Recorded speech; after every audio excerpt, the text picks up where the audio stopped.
contact each tribe, like letting them know that you would be there, or did you? There's no way to contact them. That's what I thought. Yeah. So you just kind of showed up on a whim and just, hey, I hope for the best. Yeah. Okay. Cool. So. Were you trying to land anywhere? Yeah, but I kept on and waited and was persistent. And what was the situation? Just the Afar tribe.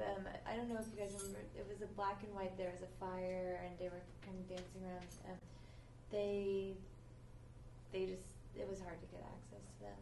They live in the Dunkeld Depression, which is one of the hottest places on Earth. It's got active volcanoes. It's in the middle of the desert, and they're kind of hostile too. But I don't know. I don't know how I did it. I was talking to everyone I could that lived in towns nearby. I was like, I really want to go to visit a Afar tribe.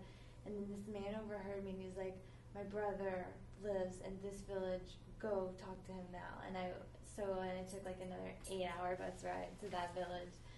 Met with the brother. This is all when I had like 5 days left. Wow. In Ethiopia, and I had 2 more tribes after this one to get to. So, I went up there and he was like, got me right in. He has great relations. He grew up in that area. He speaks their language. Wow. And it's cool. Because the first time you went, you just showed up there and they're like, not. Yeah. Well, it was more of like my translator was like, oh, I know people in that region, but he didn't. He only knew people in the southern region. You know, it was important to me that he had relationships like everywhere we went, that he had met people in towns before and could speak some of their languages. And so how did you find the translators when you got there? Well, the first translator was recommended to me by somebody, and I didn't know it. He actually wasn't very good because he's from the north. And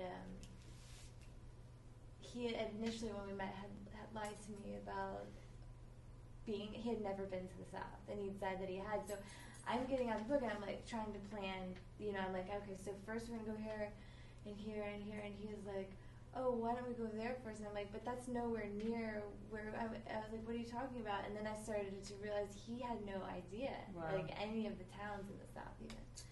So I made him come with me to the south to find the new interpreter. Cool.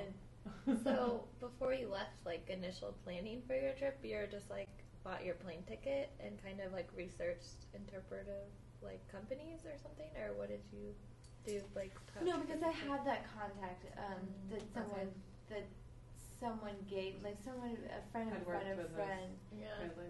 I don't even know if they worked with them. They worked with them in one town, actually in the north, where this guy is from. So he was like, oh, he's a nice guy, and I like to work with people closer to my age, because he gave me 2 names, and one guy was much older. And I just think it's more fun if you're out there with someone close to you. Yeah.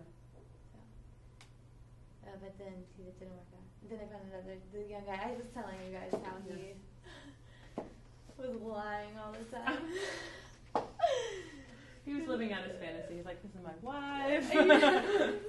Really? Yeah.